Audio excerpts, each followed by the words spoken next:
Who is not into physics might go into the spiritual realm when we say that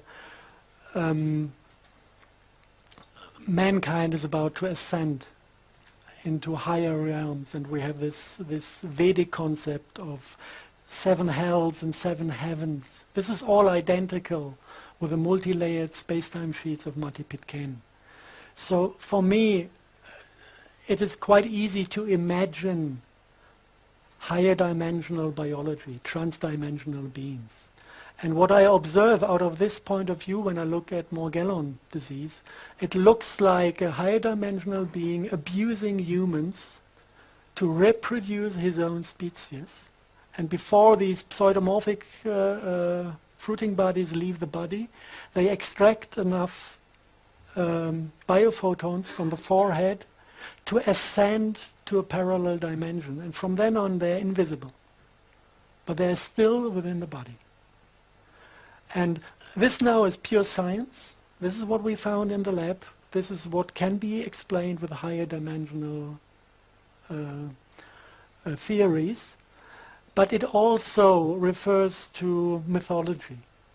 If you have an invisible creature crawling through your body, trying to access your energetic system, this is very close to what one might call a demon or an archon. And if you look at the descriptions of these archons from 2,500 years ago, the description of the biology is identical with what these Morgellon victim was painting. They're described as spiders with human faces, and there are exactly 2 different species that are close relatives but different. And it is described that they live as light parasites, and this is basically what the entire black magic tradition is about. Being a black magician means to communicate with those archons and offering them access to your physical light system, feeding them with biophotons, feeding them with life force, and in exchange they offer power. Power over other human beings. This is what black magic rituals are always about. So we're starting to get a picture here. And if you look at the political entities who might be responsible to introduce Morgellons into the air, look into the United States. We have the Bush family in power. Even if it's not called Bush, there's Bush inside. And they're all members of Skull and Bones. Sounds pretty black magic. If you look how these people are interconnected, the next topic is going to be black goo. And there's one big black goo deposit in Paraguay, and there's one village next to this black goo deposit, and the Bush family has her big villa escape territories. When they are chucked out of the United States, they're going to be down there living in this little village in Paraguay. And a friend of mine went down there to get samples of this black goo from Paraguay, and he realized that Angela Merkel had her villa next door. Yeah. And this black goo has to do something with the communication with demons. This is in the black magic tradition. These black goo schists were used to communicate with the demons. So this all interconnects on political, scientific, and the level of mythology. We can access black goo also from the little pictures from the microscope. This is German rain. And if you want to know what this liquid does, you can have a look at it in the lab. When you have bigger amounts of it, it looks like this.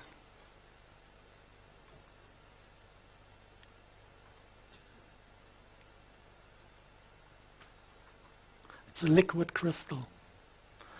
This liquid is self-organizing physically. And this, at the moment, is sleeping. It's not aware of being observed, it's quiet. Sometimes when it doesn't like to be observed, it might jump out of the pot straight into your face. If you have two of those in one room, get them 5 meters close to each other, they stare at each other, then they decide that they want to be united. And then they start to pull. It's like magnetism, but it's intelligent. And when they realize that you hold them within the vessel and they cannot escape, they get angry and start to shake the vessel and try to break through the wall. Because they know once they are through, they can flow over the ground and unite to a bigger unit. This is something you can just observe in the lab. And especially this liquid was extracted from those black stones.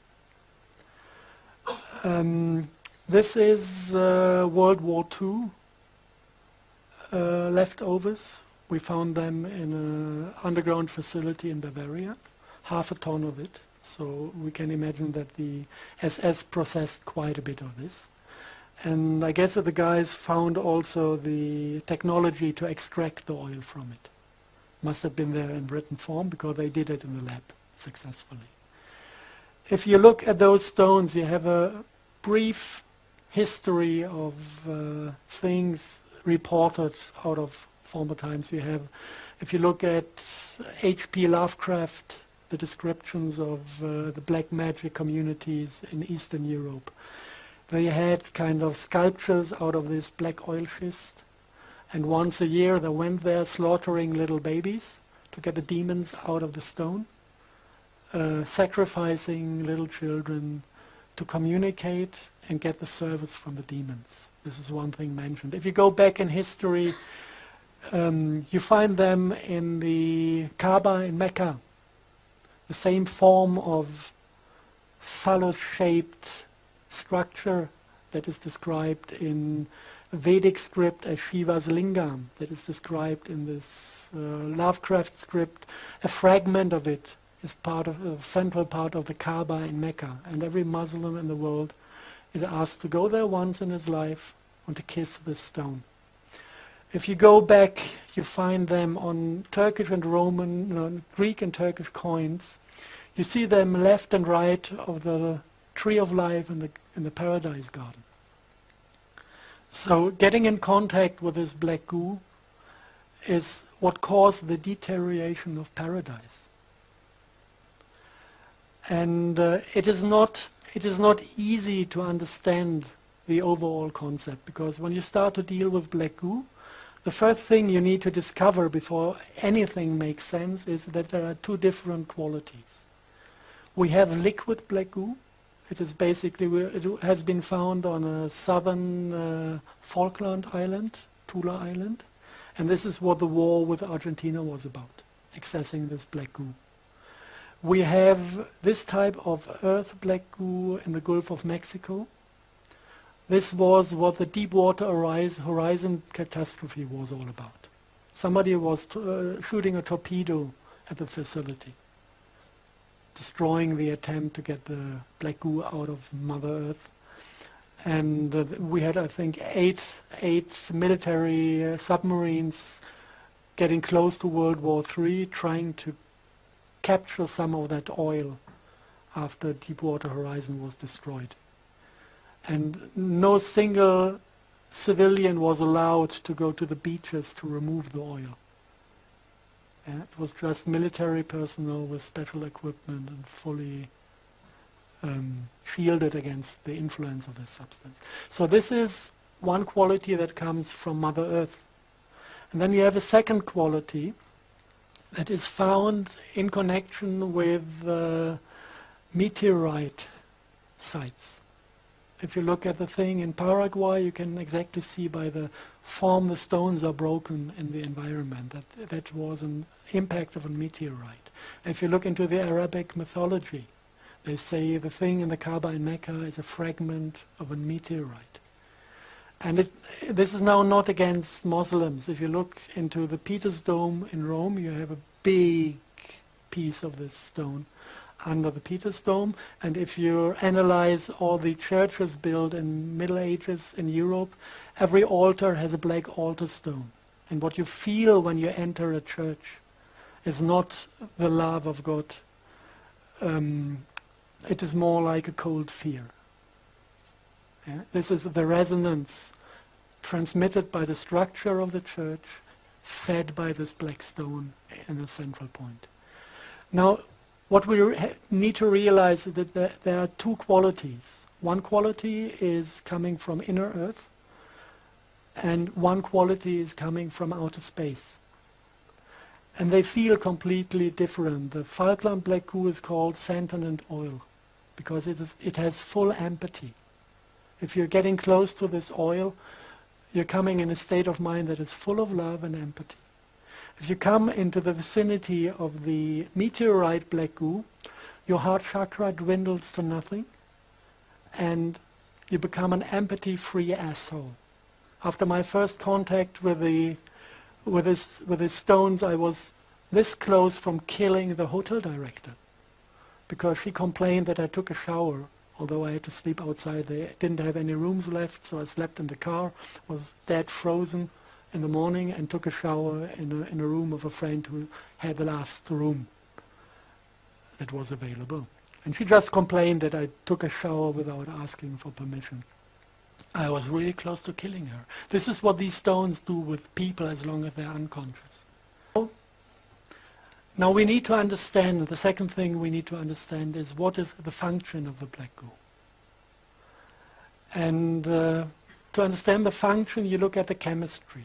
It is a mineral oil dotted with high amounts of alchemistic gold and iridium, which is precious metals in the M state, which is, it's not really explored. Some people say it's a type of antimatter that is far enough out of our reality to avoid a collision between matter and antimatter. Some people connect it with superconductive qualities. What we know is that gold and iridium in this state of matter is a very important component of biology.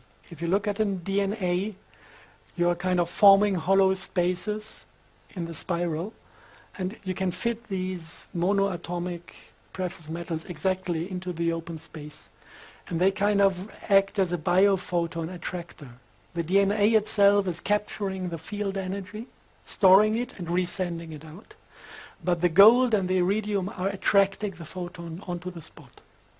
So this is basically why we get old. The body is capable of producing M-state matter until we are 18 years old, and then we are losing it. And when the matter is gone, the M-state matter is gone out of our system, we disconnect from the morphic field, and we lose our shape and get old. This is why the Egyptian priests fed themselves with these M-state matter, and it's reported that they managed to get 800 years old, because this function was out of work.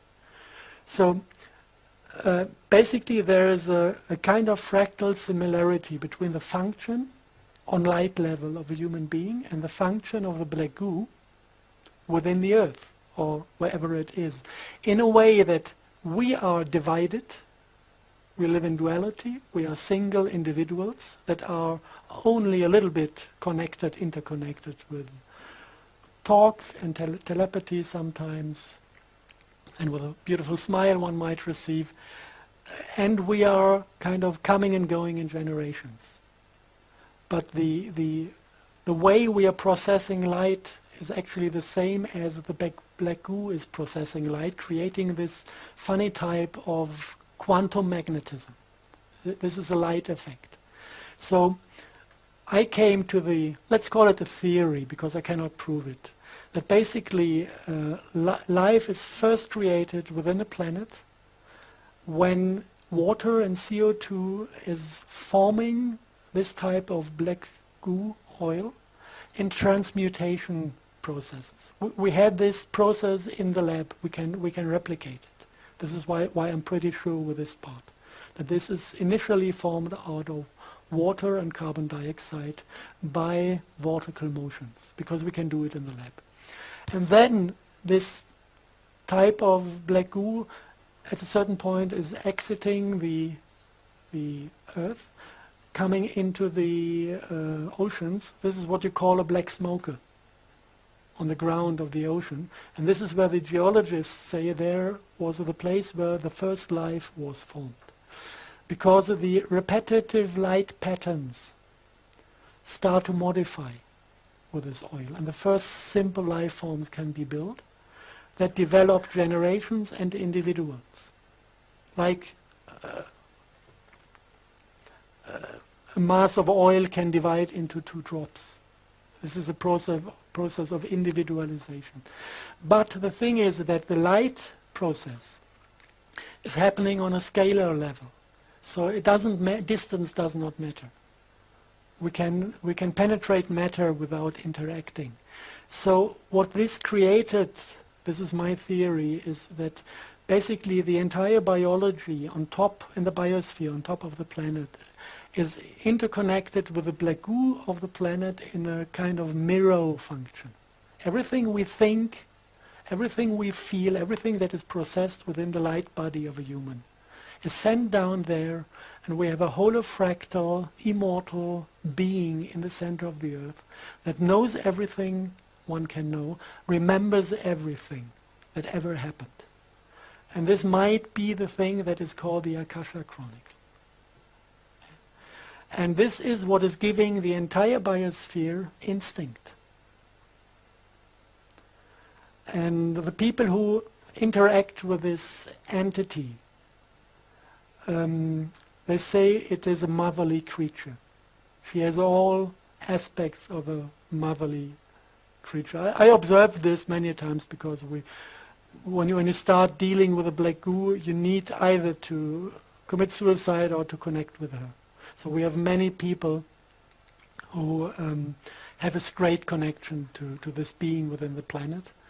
And it's funny how she sometimes reacts. Like when somebody has the first contact with her, completely excited, she says, "What do you want?" And then the guy says, "Oh, I wanted to see, I wanted to meet. What do you want?" And then he doesn't know what, he has no question and no target. And she says, "Sorry, I'm busy. Come back when you want, when you know what you want from me." This is her. She's loving, but she's very straight. And now, theory. We try to get the point when this alien black goo arrived on the planet. And it is very likely that we can put the date at 80,000 BC, connected to the destruction of the Lemurian continent. This is a soft source, I would say. I wouldn't call it hardcore science, but many things hint to this. And people who have memory of incarnations in that time report that in the moment when Lemuria went down, there was a swarm of meteorites coming in, hundreds of them, hitting the earth, containing this black goo.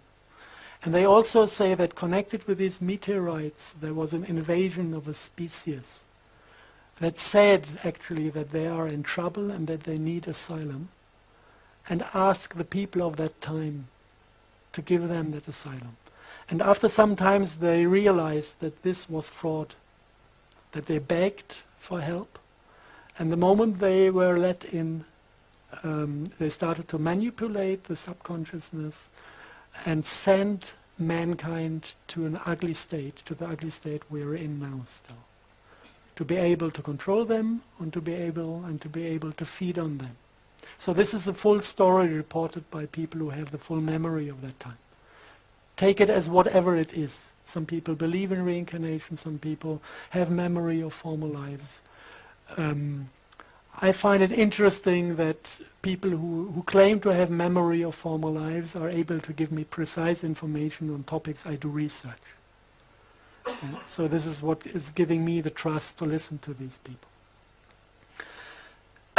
And now, another thing that becomes interesting when you look at the different types of the black goo, I titled as binary versus trinary life. The sensation of the black goo forms is different. One is full of empathy, you have a heart in there, and one is cold and empathy-free. If you look at the scalar fields that are forming, how to say from which corner to take it first. If you look at the Vedic medicine, you have all these mandalas showing the symmetries within the chakras. This is about angular relationships. You can have squares, you can have a 6 structure, a 12 structure. If you look at scalar physics and at the way scalar waves build up scalar potential, you have unification of fields under certain angles. You can have unification of electromagnetic fields at 90 degree, 180 degree, 30 degree, and 60 degree. And in between, you just create chaos, but no order and no scalar potential. So we have these angular things out of hardcore science as well. And now we go to the microscope again, and we see funny pictures. We see funny pictures. We see a substance. I cannot name it yet. We have an idea, but it's not secured what substance this is. But if you look at it, what it does, we see a Morgellon fiber, and we see nanoparticles of this special type. And when you come with your finger close to the Morgellon fiber, all the bioenergy emitted by your finger is reconverted into a rectangular shape.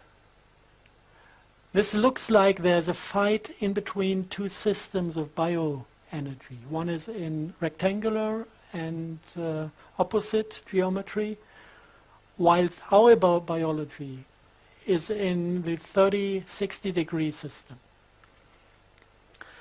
And now if you look at the smart dust concept, if you look at the question, how does military people charge smart dust with scalar potential? They always use 2 antenna setups with the opposite wave to get the scalar energy into the fields. This is kind of the rectangular 180 degree concept. And I know several people who are in opposition to these military and intelligence community concepts, and who thought about interfering and destroying their technology, if there are possibilities. And then we had a kind of warning: don't even try to do it from down here. It's impossible because you have sensor swarms. I know this is also a word from the NASA manuscript. It came out of the mouth of a clairvoyant in Germany, sensor swarms, without him knowing what he's talking about. And he said these sensor swarms redirect every emotion, every single positive emotion created by a human is reconverted by these sensor swarms into rectangular field structures. And then these guys found a way to get across these sensor swarms and managed to destroy the smart dust layers within the atmosphere. And this was all, you listen to the people. This is kind of clairvoyant and some spiritual practice to get access to these fields, and you cannot see anything happening. And 2 days later, this stuff came down with the rain. So apparently they managed to destroy the sensor swarms and got access to the fields. And then I went into the meditative state of mind, and because I wanted to see if it feels different. And from that day on, if you kind of send your senses into the sky, you could feel love up there again. Because you had these field structures, these angles that are corresponding with your heart chakra. So there are many things kind of that point to the thing that we have a little war between two different concepts of biology. One connected to alien black goo and to an alien species that is without heart energy, and one that is connected to our loving planet.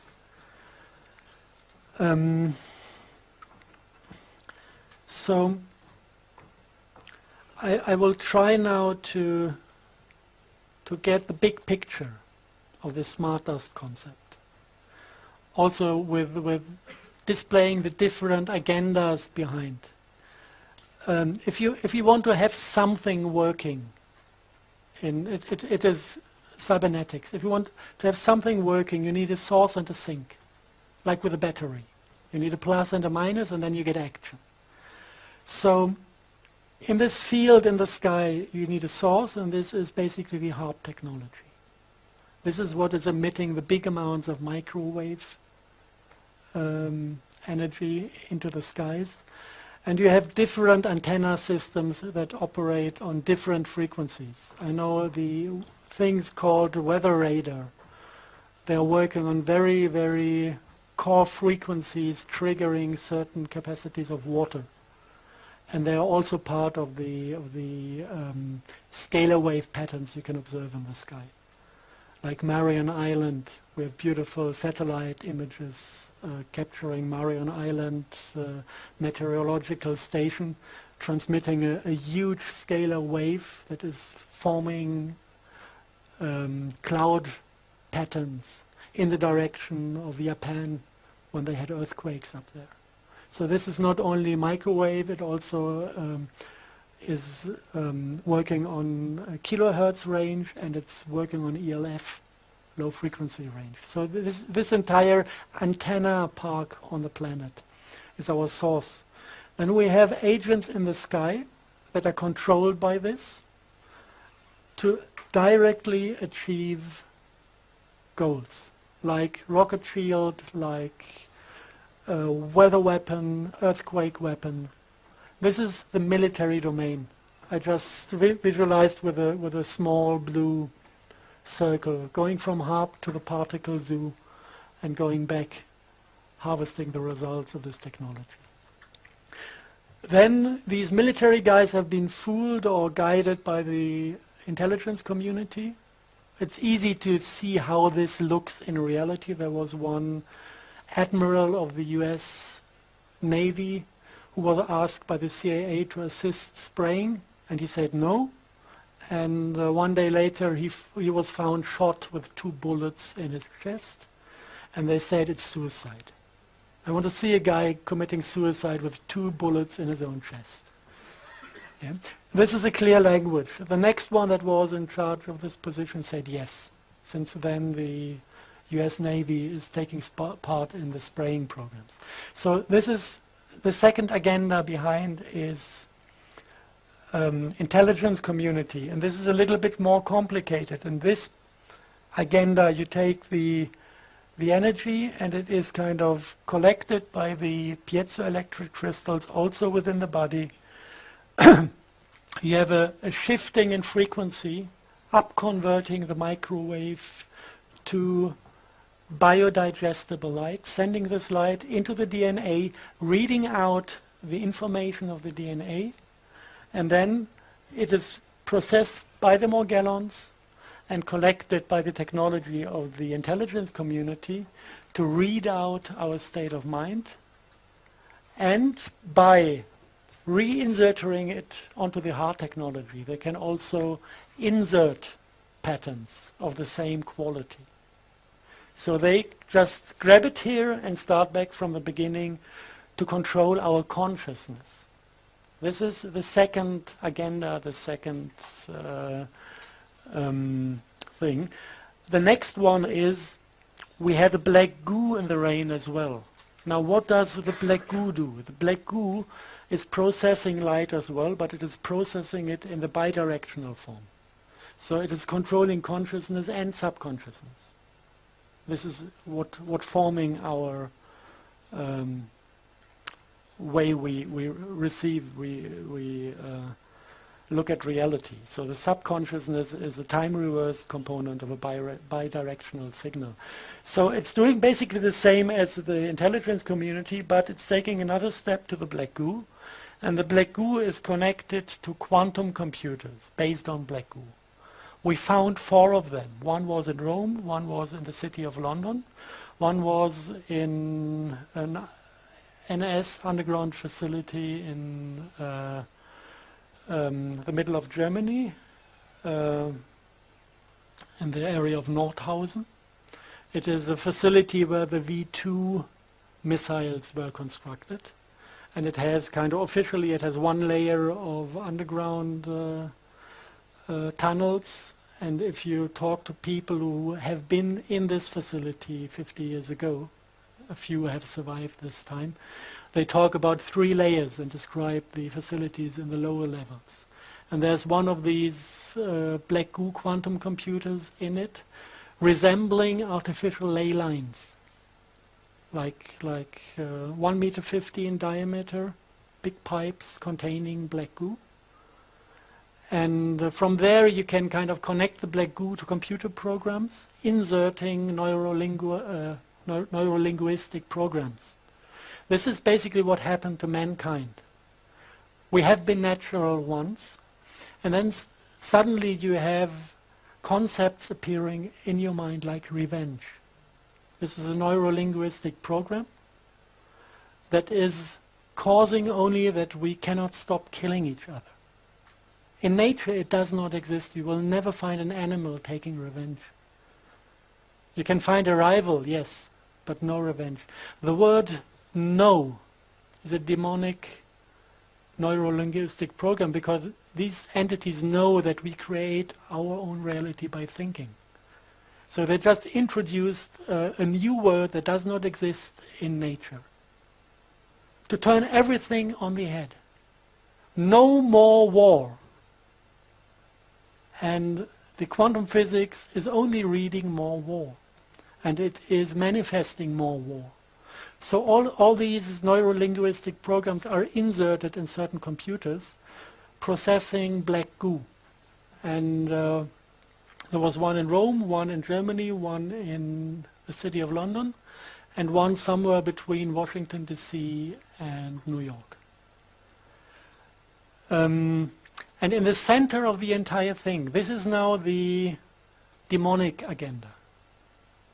In the center of the entire thing, we have a controlling unit, and this is this synthetic RNA that is sprayed. That is pure artificial intelligence. And if you look into the ancient scripts describing the demons, they say that actually they don't have individuality. That they have something within their species that is ruling them as like a central computer. And if you look at this, you can, again, this is not proven, but it makes a story. You can imagine this species starting to travel space, maybe leaving the women behind, and thinking about, with all their knowledge they had gathered, about a way to manipulate. First, they knew they had to take their collective subconsciousness with them to survive as a species. This is why they took black goo onto the journey. And the second thing is that they found possibilities to manipulate the black goo and to adopt the subconsciousness to the needs of space traveling. And this is where they stole the heart chakra.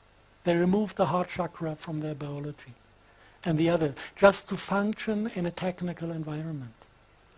And then an accident happened.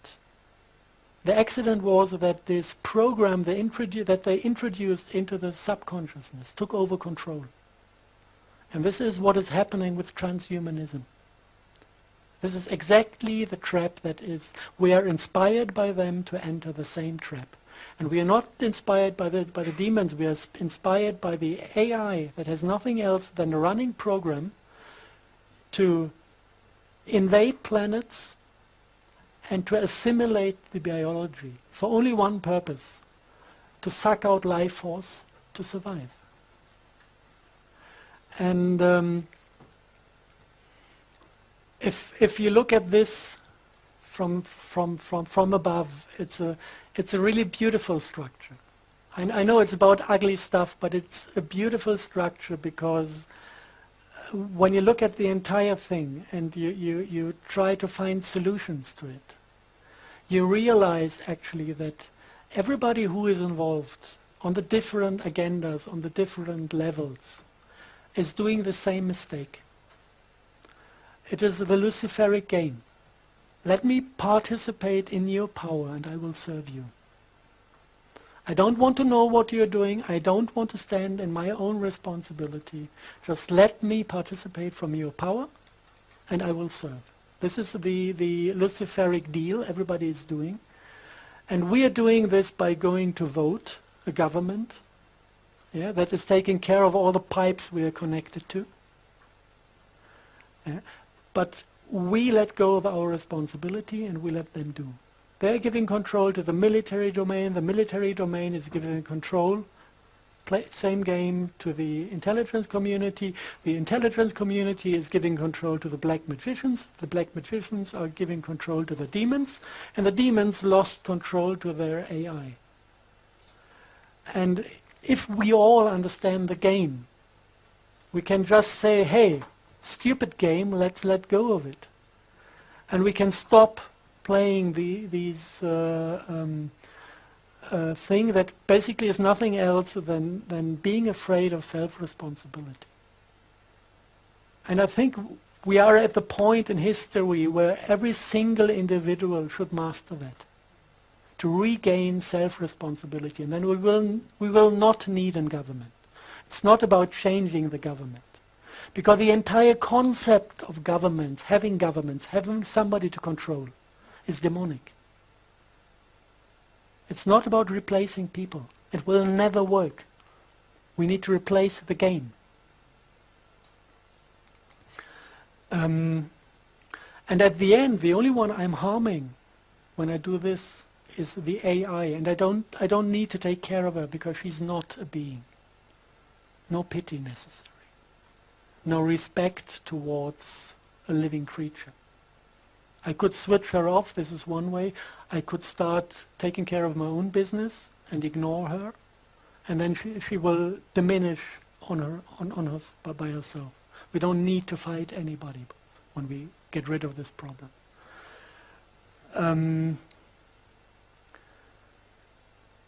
Yeah, that's basically it.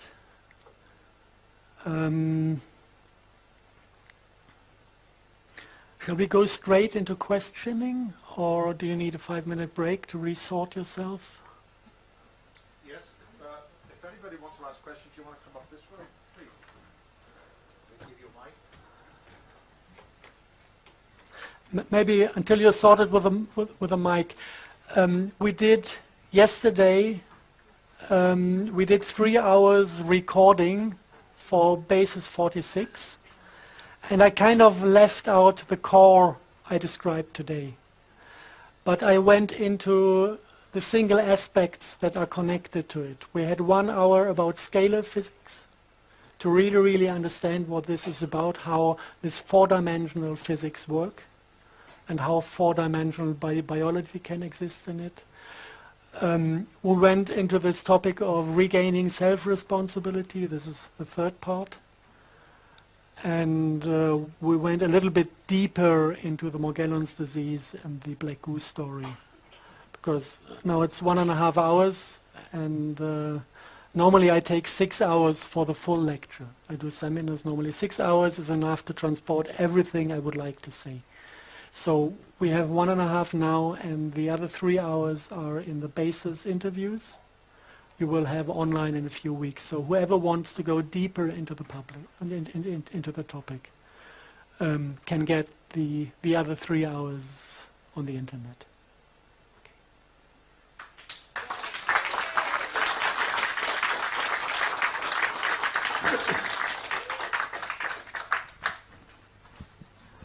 Why are they afraid of the sun? Why are the chemtrails so concentrated in front of the sun?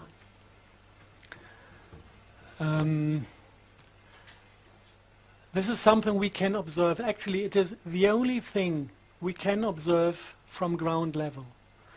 In the evening time, if you look at the sun, it's always hidden behind stripes. And if you look at the opposite side of the sky, it's completely clear and you can see the stars. But this is not out of the reason that they spray in front of the sun. It is out of the reason that the particles photoionize. As long as they have sunlight, they automatically spit electrons, get charged, and attract vapor from the surrounding air, and make clouds, or stripes, or whatever. And the moment the sun is gone on the night side of the evening sky, they lose charge, and the humidity goes back into vapor, and then you have a clear sky. So it's not that they spray only. The spraying, the particle plasma is everywhere at the same time. Right. But you can see it mainly in front of the sun, because over there it's still photoionized. Yeah. Of course, they want, there are more agendas behind the spraying that are connected to the sun. They want to cut us off from sources of information, because development is always about taking in information.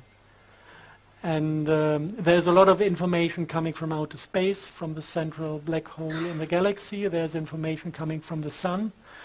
And of course, they want us not to develop. So it is a good idea to cut us off from this.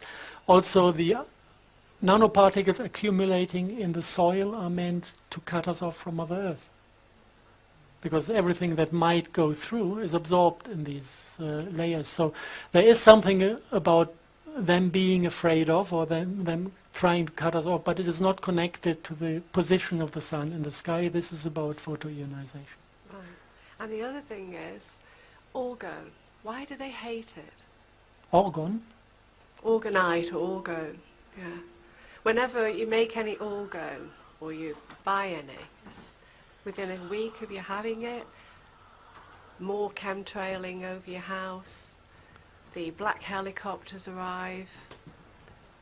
Okay, this has to be something with,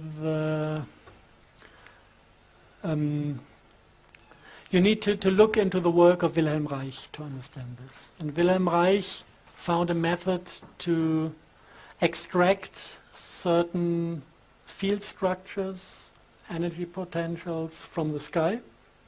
He said he's removing Doua to get the sky clean again. And this is a rather complex thing. You have to regard the entire planet as a electromagnetic resonator. And you have waves running around the planet, and with a wave kind of biting in its own tail, you get self-strengthening structures. And at the end you get the sum of all platonic bodies standing as standing waves around the planet. And they have defined frequencies. Schumann frequency is the most known of them. And then the same thing happens in the core of the Earth. You have electromagnetic fields that travel through the stone, and they also build up a grid like this of platonic structures and other structures. And this goes around the planet. You can measure this by sticking two electrodes into the ground, and then you measure 50 hertz from the European electricity grid, and you measure 60 hertz from the American electricity grid. Same strength as the European one. This goes around the planet.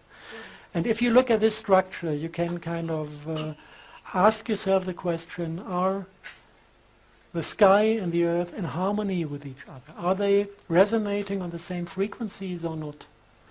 And the thing is, if they resonate on the same frequency, then the two field structures can unite and print out scalar structures, scalar fields. This is what we call life force. Yeah. So life force on planet is dependent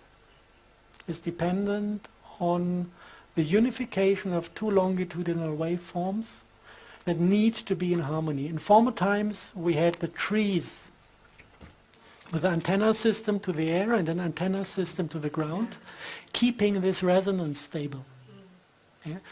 Then they started to cut down the rainforests, and then you come into this desert state. Desert state means no plants available, disconnection between the two systems, and then they start to play their individual frequency games do not reconnect at any point because there's no antenna system reconnecting them. And then you don't have the development of life force anymore. And then you deeply go into the desert status. So the entire technologies based on Wilhelm Reich are there to reconnect and to extract the wrong frequencies. And this is kind of giving us back the life force. And once we regain life force, we start to ascend, and then we collide with the world of the demons. Yes. Yeah? And they hate, yeah, they And hate then they can't act from the hidden. People who are kind of have high vibrations, high amount of scalar potential accumulated within their system, they will shine. This is what you see when you have a holy man in front of yourself. Yeah. And they will be able to see the archons because they're getting closer and closer to their realm. Yes. And this is something because their entire biology depends on being invisible. This is something they really, really fear. Okay? Yeah. Okay. Thank you. Hand the microphone on. Anybody else want to ask questions? Could you tell us something about how the whole system of nuclear radiation fits into that? Do you want to ask this on the microphone? Plethora of So can I ask a question? because that ties into Wilhelm Reich. If you don't have the microphone, we can't hear you on the recording. Okay. I repeat the question. The question was how the concept of radioactivity fits into the Wilhelm Reich topic. And there are different points where it fits in. The first thing is radioactivity is ionizing air. You have these beams or particles or whatever you want to call it, and they hit air molecules and ionize them.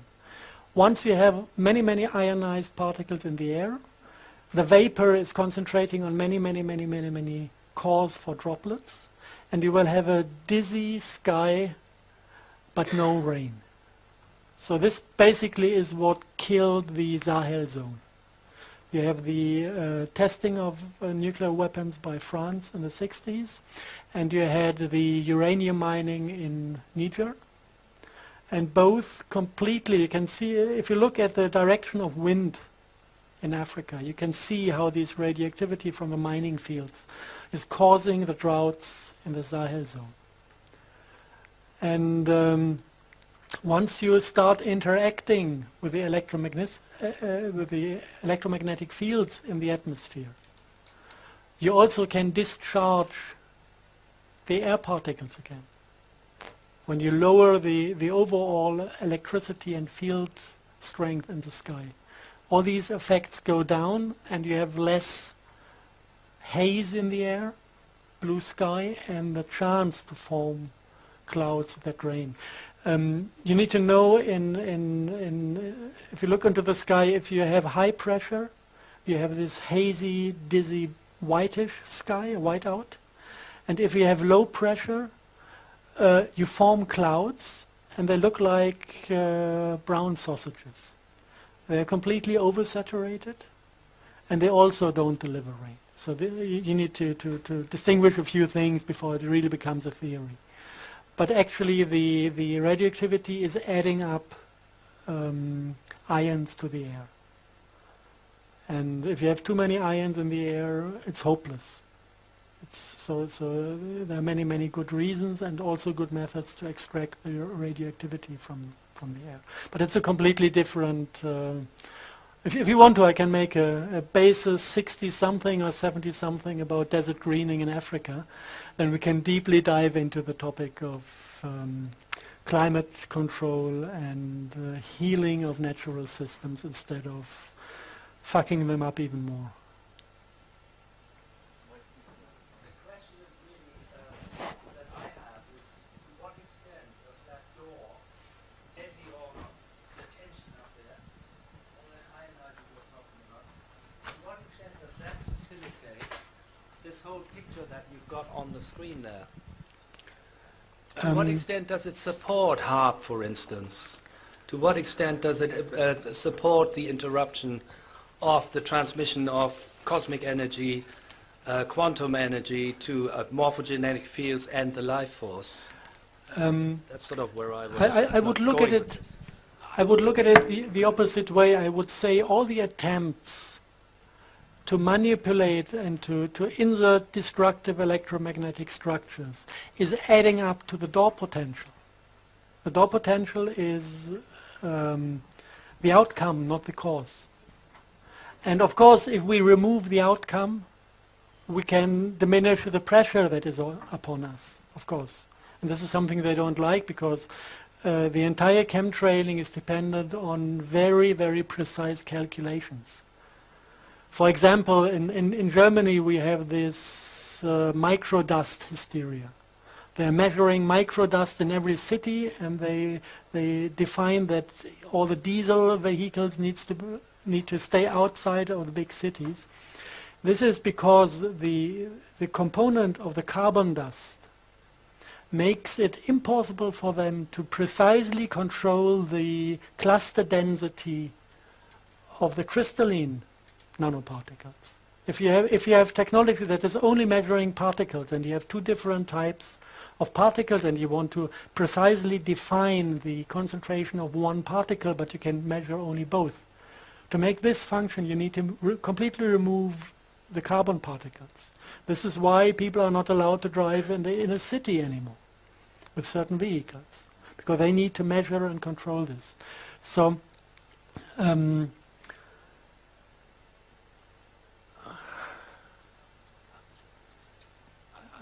is it answered now, or sort of? Okay.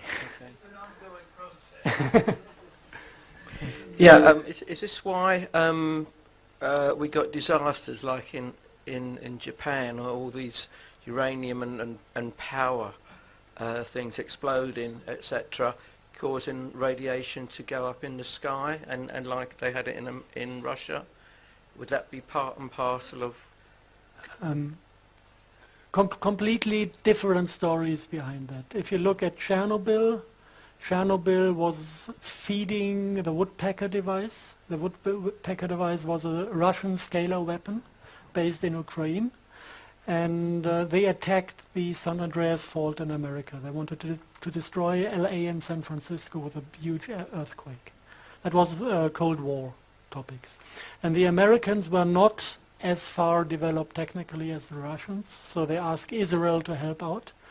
And Israel fought back with some devices, and they cut down these unifying fields, and the entire field energy that already was transmitted from the Ukraine flew back to the Ukraine and started to flow into the feeding energy source. And they had, in between, they had a kind of device to destroy this energy, to turn it into heat, to protect the power plant. But this device collapsed after 12 hours. And the discharging of field energy was not finished at that point. So the field energy entered the nuclear power plant in Chernobyl and made the entire uranium explode within a millisecond.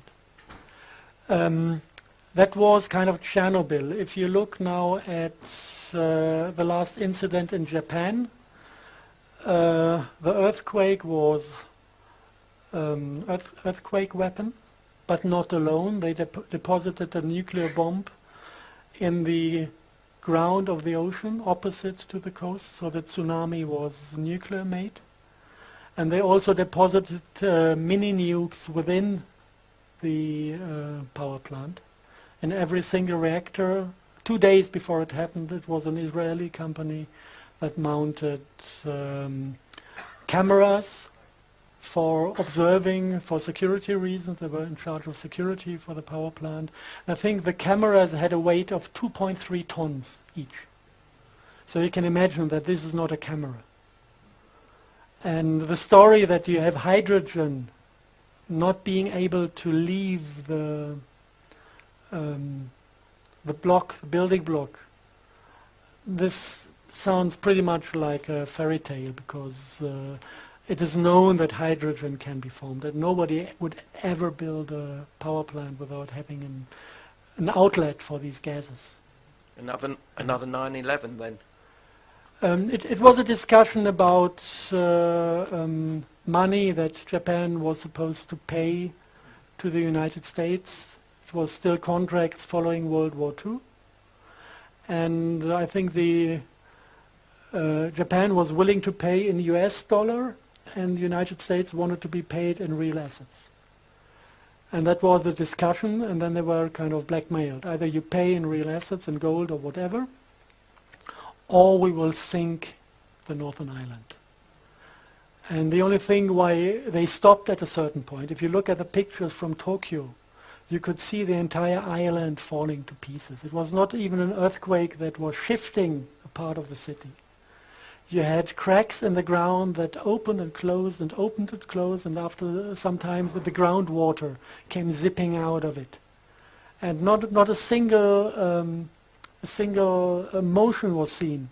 Normally you have a motion and then the thing is over.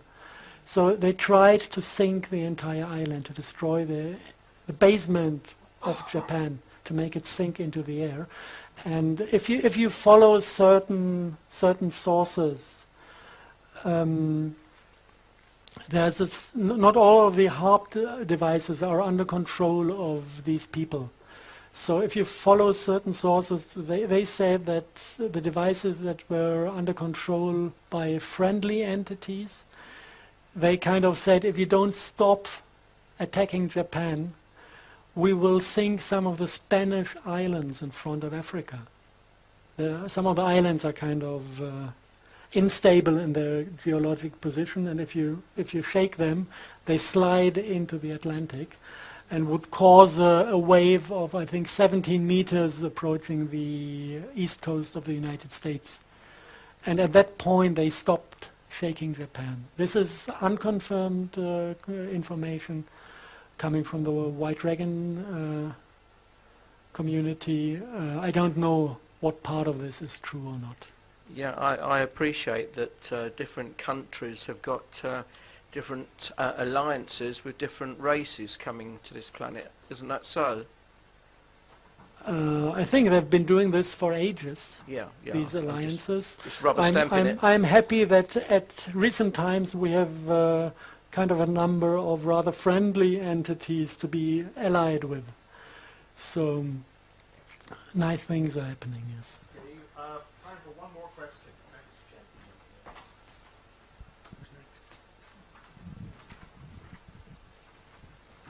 Are there any positive uses for scalar wave technology, such as like radionics or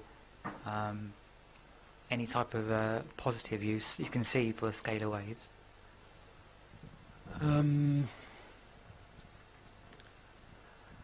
I've been working in the field of physics and advanced physics before I started with this topic. And we do transmutation out of water vortices. We can create oil out of water at costs where the device that is doing this, if you mass produce it at cheap costs, the cost of the device would be in after 4 hours of working. So you kind of invest 6,000 euros, and after 4 hours you have oil with a value of 6,000 euros. This is completely impossible to introduce into the economy we have. This is a game changer. The moment these technologies are out, we will stop using money. We will stop having an idea in our mind that it is necessary to possess things. It's if you look at what we do now, it's what happened to the apes in this beautiful experiment. I love this story. I have to repeat it every time I'm on stage. They tried to teach apes to use money. It took 3 days. They knew how it works. After 3 weeks, the boys in the ape family started to steal and betray, and the girls started to prostitute themselves. And after 6 weeks, the biologists who run the project decided to stop the project because they could see the social patterns fall to bits and pieces, getting self-destructive and ugly. And then they decided to take the money away again. Big mistake. The apes were not willing to let go of this. They were beating the biologists up when they tried to get the money back. And this is gaming addiction. And every single human who is part of economy has fallen to this gaming addiction. And the core of this gaming addiction is scarcity. We think we don't have enough. This is why we grab as much as we can. This is what creates the idea of money and the idea to possess things. This is not nature. This is a demonic program to bring us into self-destructive patterns. Look at the Red Indians in America, at the native tribes. They don't have money, they have love. If they do something, they do it out of the original reason to do things. If we do something, we do it for cash. And we are so in scarcity that we do everything for cash. Look at the Hollywood productions. Look at the mercenary killing millions of people. Yeah, a job. Yeah. We have to do the job. The job. Yeah. This is where money brings us to. And the moment when you have these two options of transmuting every element you need and producing energy as much as you need, we enter a world of abundance. And this can only work if also the psychology of the scarcity is leaving. If we let go of this and start to trust the other cycle of, I know that there's enough of everybody. This is why I let go everything I don't need in this moment and share it with other people. And they gain trust in the thought that there really is enough for everybody. And this is also self-strengthening. And at the moment we are kind of diving through the hole of the needle, leaving one system, entering the other one. It's a process that is going to take place during the next 3 to 5 years. And when we are through, nothing is going to be the same on this planet. The ones who survive this are the ones who collect the spirit and swim in front of the wave. They're going to just dive through these transformations, survive, and come out on the other side as somebody who is living in abundance. And whoever is not willing to learn the lesson is going to choke himself in scarcity. And this is the quality of a disease. If you have a chronic disease, like this gaming addiction is a chronic disease, and you want to heal it, then you go into this acute phase where all the symptoms are multiplying in strength to make us realize that this is a disease, because somebody that has a chronic disease is not, the immune system is not realizing the disease anymore as what it is. So you need to multiply the symptoms to give the system a kick to start realizing where the enemy is. And then transformation can happen. So this is what we are heading to. And if you know this, you can be completely free of fear, because you know what is coming to us.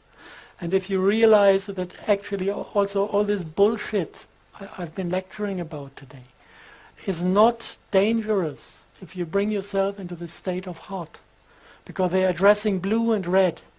And if you're green, if everything is controlled by your heart, if you identify yourself with your heart, not with your head, not with your ego, then every attempt to manipulate you is realized as an attempt to manipulate you, because you know who you are. So there's no need to be afraid of this stuff if you take the necessary steps in your own development. And this is all beauty. And this is free of fear. And this is time over. Okay.